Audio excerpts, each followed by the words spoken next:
اعوذ باللہ من الشیطان الرجیم بسم اللہ الرحمن الرحیم۔ سب سے پہلے میں اپنے معزز ناظرین اور سامعین کو آج کی اس 5ویں نشست میں خوش آمدید کہتا ہوں۔ آج ہمارے ساتھ ملک پاکستان کی ایک نامور شخصیت، مختلف قومی سطح کے ٹی وی چینلز پر دینی پوائنٹ آف ویو دینے والی ہستی، اسلامک سکالر میری مراد حضرت علامہ علی اختر اعوان صاحب آج کی نشست میں ہمارے مہمان ہیں۔ جی میں آپ کو خوش آمدید کہتا ہوں۔ جی علی اختر اعوان صاحب السلام علیکم۔ جی سر، بڑی مہربانی، آپ نے اپنا قیمتی وقت ہمارے چینل اور علاقہ چھچ کے ناظرین کے لیے دیا ہے۔ تو علاقہ چھچ ہمیشہ آپ سے محبت کرنے والا ایک خطہ واقعہ ہوا ہے، تو جب بھی آپ کا کوئی کوئی بات پروگرام اس نہیں ہے، علاقے میں مجھے ہوتا ہے۔ بھی علاقہ چرچ کے ساتھ بڑی اچھی یادیں وابستہ ہیں۔ پورا ایک ماضی ہے، ربع صدی کا جو اس تعلق میں گزرا ہے، بڑی طویل تاریخ ہے، یہ محیط ہے 25-30 سال پر۔ ماشاء اللہ جی، تو اللہ آپ کو سلامت رکھے، محبتوں کو بھی سلامت رکھے۔ تو سر ہم براہ راست اپنے آج کے مضمون کی طرف آتے ہیں۔ آج ہمارا مضمون تھا رمضان المبارک کے حوالے سے قرآن اور صاحب قرآن۔ تو اس جی عنوان پر روشنی ڈالیں جی آپ۔ دیکھیں، یہ بڑا، بسم اللہ الرحمن الرحیم، یہ بڑا وسیع اور قرآن کے اول سے لے کر آخر تک محیط ایک مضمون ہے۔ قرآن اور صاحب قرآن کا باہمی ایک لازم و ملزوم تعلق ہے، جس کو کبھی بھی ایک دوسرے سے الگ نہیں کیا جا سکتا۔ سیرت کی سمجھ نہیں آ سکتی قرآن کو پڑھے بغیر، اور قرآن کا مفہوم سمجھ نہیں آ سکتا حضور علیہ الصلوۃ و تسلیم کی سیرت سے رہنمائی لیے بغیر۔ اس لیے اللہ رب العزت نے قرآن مجید میں ہی فرمایا، لَقَدْ كَانَ لَكُمْ فِي رَسُولِ اللَّهِ أُسْوَةٌ حَسَنَةٌ، کہ تمہارے لیے رسول اللہ صلی اللہ علیہ وسلم کی زندگی میں ایک بہترین نمونہ عمل موجود ہے۔ گویا قرآن مجید کی جتنی تعلیمات ہیں وہ اصلاً ایبسٹریکٹ کمانڈمنٹس ہیں، یعنی وہ تجریدی ہدایات ہیں، ان پر کس صورت میں عمل کرنا ہے، یہ ساری ہدایت و رہنمائی ہمیں ذات رسالت مآب صلی اللہ علیہ وسلم سے نصیب ہوتی ہے۔ گویا مفاہیم قرآن اور مقصود و منشأ کلام الہی یہ اس وقت تک سمجھ نہیں آ سکتی جب تک کہ ہم حضور نبی اکرم صلی اللہ علیہ وسلم کی سیرت مبارکہ اور آقا کی حیات طیبہ کو اپنے سامنے مشعل راہ نہ بنائیں اور اس سے اکتساب فیض نہ کریں۔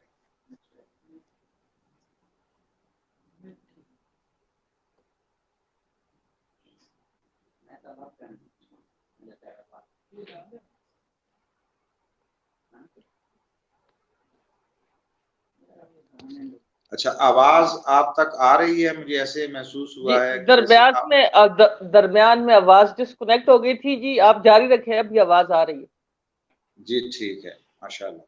تو میں یہ عرض کر رہا تھا کہ قرآن کے بغیر حضور علیہ الصلوۃ والتسلیم کی سیرت کی افادیت وہ سمجھ نہیں آئے گی، اور سیرت کے بغیر قرآن کی منشا سمجھ نہیں آئے گی۔ یہ دونوں ایک دوسرے کے ساتھ لازم و ملزوم ہیں۔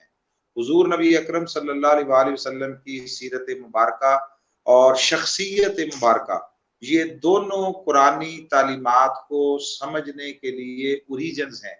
اور یہ بھی ذہن میں رکھنا چاہیے کہ جب ہم آقا علیہ السلام کی سیرت کہتے ہیں تو اس سے ذات اور شخصیت الگ نہیں ہوتی۔ سیرت کا منبع، سیرت کا مصدر اور سیرت کا مخزن جو ہے وہ حضور علیہ الصلوۃ والتسلیم کی شخصیت مبارکہ ہے۔ گویا سیرت وہ چشمہ ہے، جو پھوٹتا ہے آقا علیہ السلام کی ذات اور شخصیت مبارکہ سے۔ تو ذات اور شخصیت اور حضور کی سیرت، یہ دونوں قرآن مجید کو سمجھنے کے لیے انتہائی اہم ہیں۔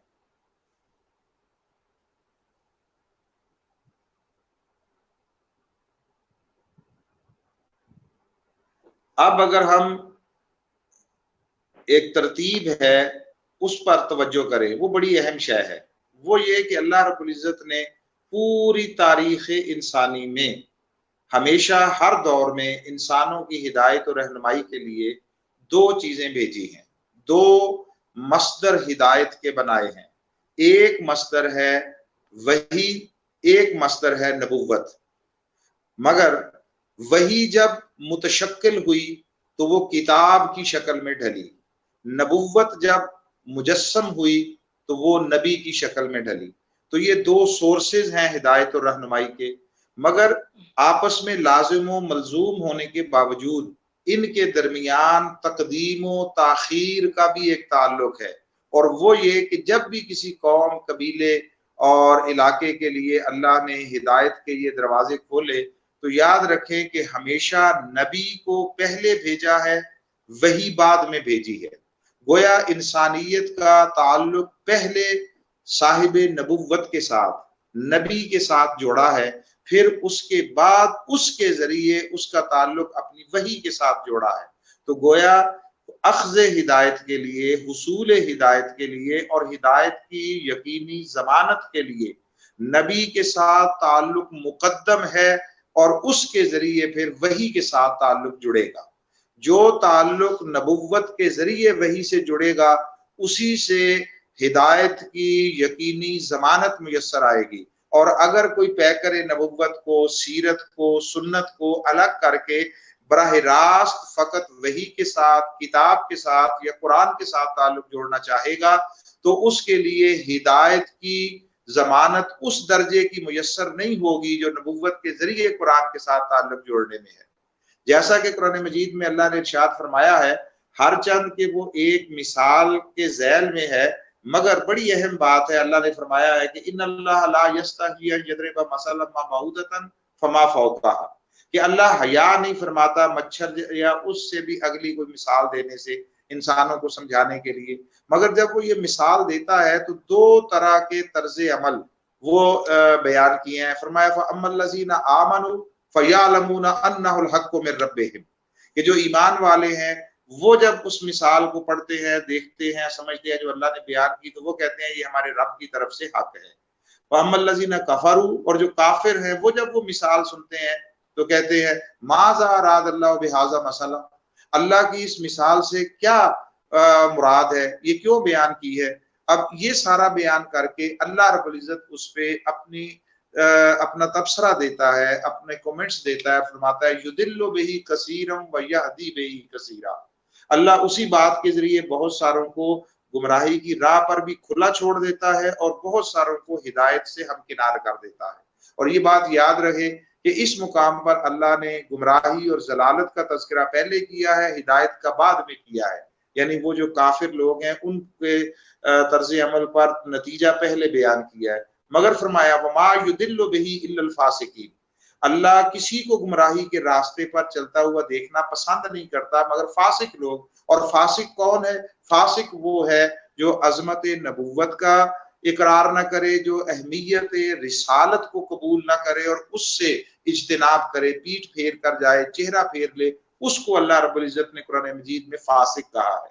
سو اگر ہم ہدایت کی یقینی ضمانت چاہتے ہیں تو دونوں کے ساتھ ہمارا تعلق لازمی ہے، مگر نبوت کے ساتھ مقدم ہے اور وحی کے ساتھ یعنی قرآن کے ساتھ، کتاب کے ساتھ نبوت کے واسطے سے تعلق جوڑے گا، پھر ہدایت کی یقینی ضمانت میسر آئے۔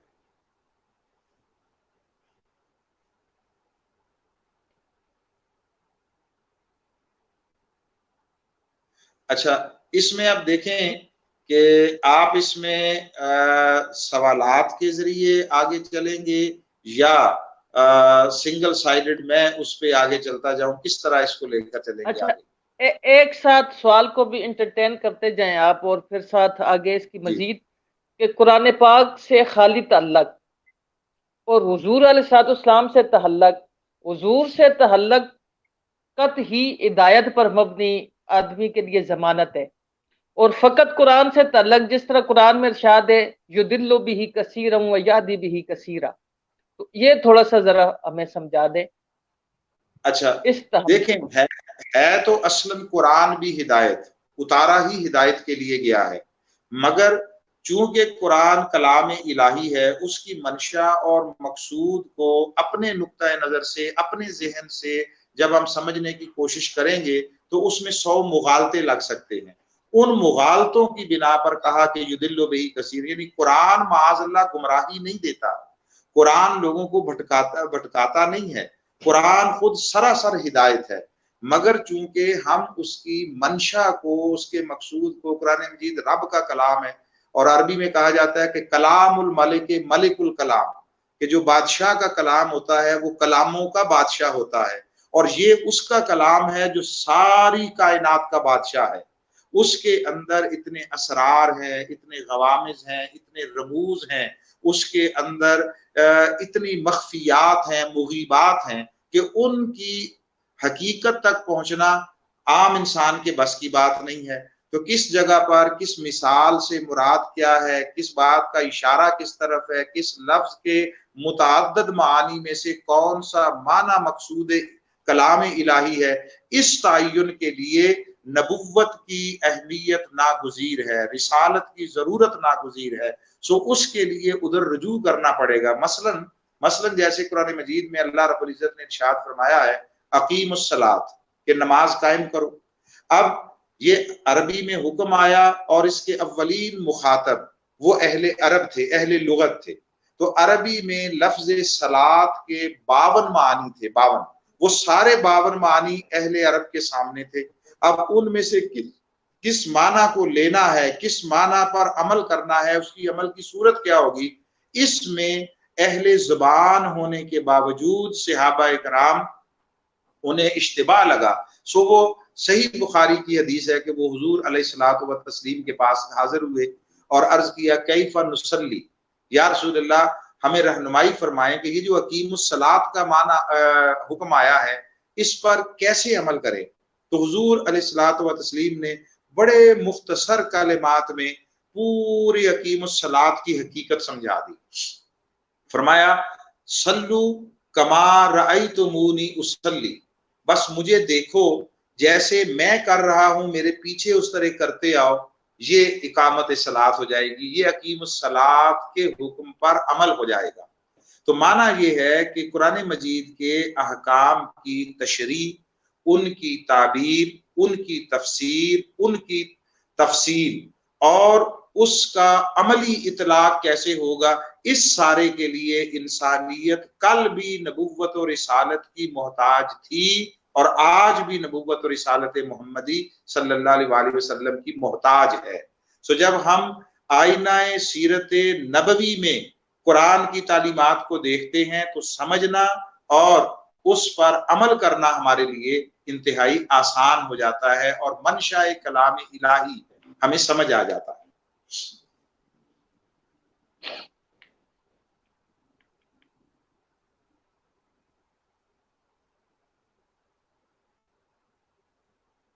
اب دیکھیں ایسے بہت سارے مقامات جو ہیں وہ قرآن مجید میں آج بھی میسر ہے۔ مثلا اللہ رب العزت نے حج کا حکم دیا ہے وَلِلَّهِ عَلَى النَّاسِ حِجُّ الْبَيْتِ مَنِ اسْتَطَاعَ إِلَيْهِ سَبِيلًا، کہ لوگ حج کریں جو صاحب استطاعت ہیں۔ اب حج کیسے کرنا ہے، حج کے مناسک کیا ہوں گے، کہاں رکنا ہے، کہاں چلنا ہے، کہاں نمازیں ملا کر پڑھنا ہے، کہاں پر جو ہے آپ پر سفر کے احکام آئیں گے، کہاں حضر کے احکام آئیں گے، یہ ساری تفصیلات جو ہے وہ قرآن مجید میں اللہ رب العزت نے نہیں بیان کی۔ ان سب کا تعین اور اس کا بیان وہ حضور علیہ الصلوۃ والتسلیم پر چھوڑ دیا، چونکہ ان کو بھیجا ہی اس لیے ہے کہ وہ اللہ کے کلام کی تشریح کرے اور لوگوں کو اس کا مقصود بتائے۔ تو حضور علیہ الصلوۃ والتسلیم نے فرمایا خذوا عنی مناسککم، لوگوں مجھ سے مناسک حج سیکھ لو، حج کی تعلیم لے لو مجھ سے۔ پھر اسی طرح روزہ تھا، اس کی جو ہے وہ کہاں کس وقت سے سٹارٹ کر کے کیسے، اس کے کیا واجبات، فرائض و واجبات ہوں گے، اس کے کیا مکروہات و ممنوعات ہوں گے، کن چیزوں سے روزہ فاسد ہوگا، کن چیزوں سے نہیں ہوگا، یہ ساری چیزیں اللہ رب العزت نے ان کے لیے ہمیشہ قرآن مجید میں اجمالی بیان حکم فرمایا، اور تفصیل کے لیے اور اس کی منشا کے لیے حضور علیہ الصلوۃ والتسلیم کی طرف انسانیت کو ریفر کر دیا گیا ہے۔ سو یہ دونوں آپس میں لازم و ملزوم ہے، مگر سیرت و سنت نبوی صلی اللہ علیہ وسلم مقدم ہے، اور وحی و کتاب وہ اس کے ذریعے سمجھی جائے گی، وہ مؤخر ہے۔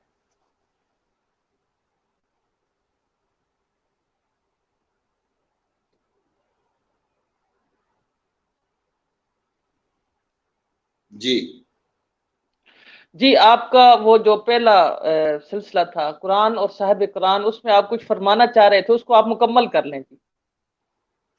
اچھا، چلے میں دوبارہ اس کو وہیں سے کوشش کرتا ہوں کہ آگے بات بڑھے۔ دیکھیں، میں نے یہ عرض کیا کہ یہ دونوں آپس میں لازم و ملزوم ہیں، اور ایک دوسرے کے بغیر ان کی افادیت اس طرح کما حق ہو سمجھ نہیں آ سکتی ہے۔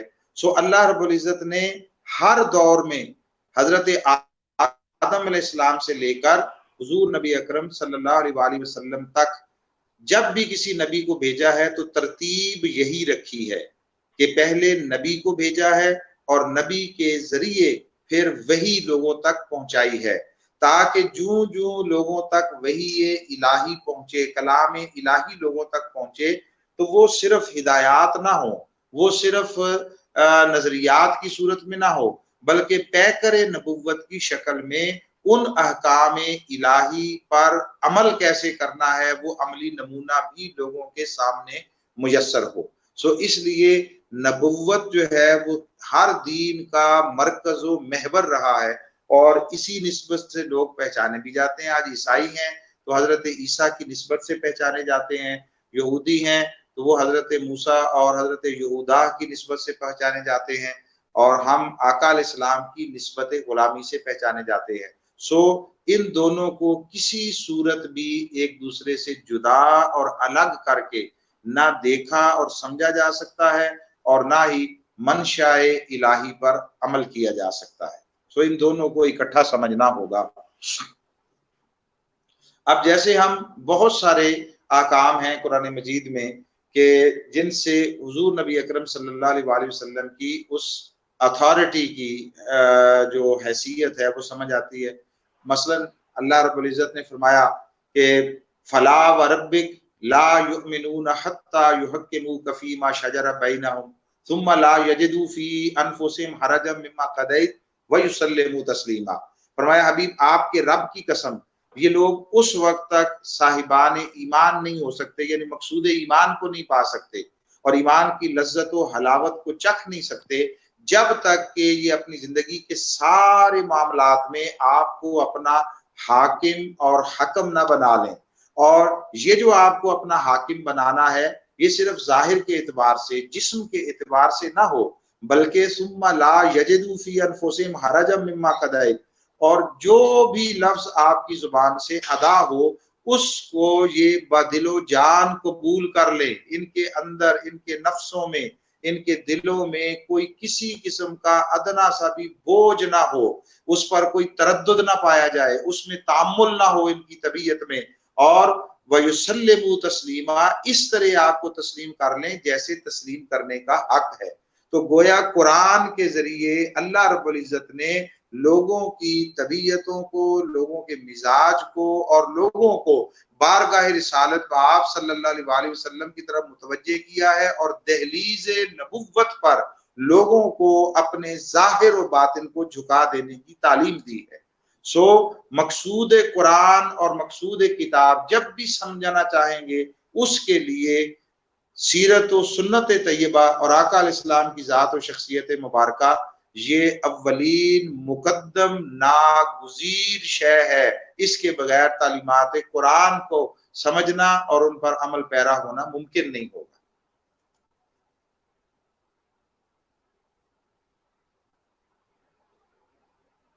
جی اچھا، تو یہ چیز تو سمجھ میں آ گئی جی کہ قرآن اور صاحب قرآن سمجھنے کے لیے آپس میں لازم و ملزوم ہیں، جی یعنی کہ آپ قرآن کو نبوت سے جدا کر کے نہیں سمجھ سکتے۔ قرآن جی کے اندر درست تھیوری بیان کی گئی ہے، اور آقا علیہ الصلوۃ والسلام کی سیرت طیبہ اس کا پریکٹیکل ہے۔ درست یا ہے۔ قرآن کے اندر اجمال ہے تو